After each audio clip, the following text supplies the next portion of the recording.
In 1932, the U.S. Public Health Service began what they called the Tuskegee study of untreated syphilis in the Negro male. The goal: to watch black men die slowly from a curable disease, so scientists could study the progression of syphilis and compare it to white patients. They recruited 600 black men from Macon County, Alabama, sharecroppers, poor laborers, many illiterate. They offered free medical care, free meals, free transportation, and burial insurance benefits too precious to refuse in the Depression-era South. They told the men they had bad blood, a local term for everything from anemia to syphilis. They never told them they had syphilis. They never told them they were part of an experiment. The men were divided into two groups, 399 with syphilis, 201 without. The control group would be studied as a comparison. The syphilitic group would be left untreated even when penicillin became the standard cure in 1947. But the cruelest deception was the spinal taps.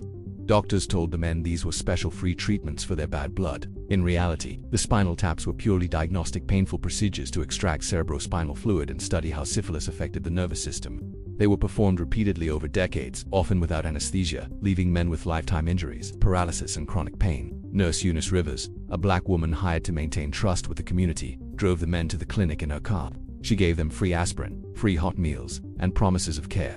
She kept them coming back for more spinal taps, more blood draws, more observation. She believed she was helping. She was the friendly face of a deadly lie. The study continued for 40 years through World War II, through the discovery of penicillin, through the civil rights movement. Local doctors and hospitals were paid to cooperate, to not treat the men, to send them back to Tuskegee if they sought care elsewhere. The Macon County Medical Society was complicit. The Tuskegee Institute, the prestigious black university, allowed its hospital to be used for the study, lending it legitimacy. In 1968, Peter Buxton, a public health service venereal disease investigator, discovered the study and began raising alarms. He was ignored for 4 years. In 1972, he leaked documents to the Associated Press. The story broke. Congress held hearings. The study was finally terminated. By then, 128 men had died from syphilis or related complications. 40 wives had been infected. 19 children were born with congenital syphilis. Survivors were left blind, insane, crippled from spinal tap injuries. In 1973, the government settled for $10 million, about $37,000 per victim.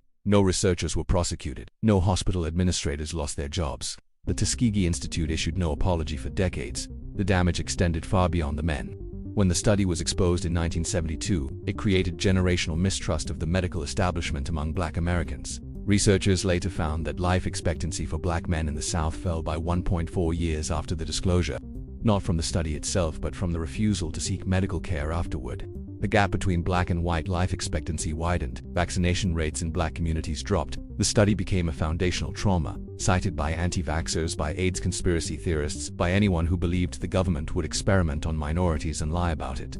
The free spinal taps were the cruelest metaphor, a procedure presented as healing that was actually extraction, violation, and deception. The men walked in seeking care and walked out when they could walk at all with their nervous systems punctured, their disease untreated, their trust exploited.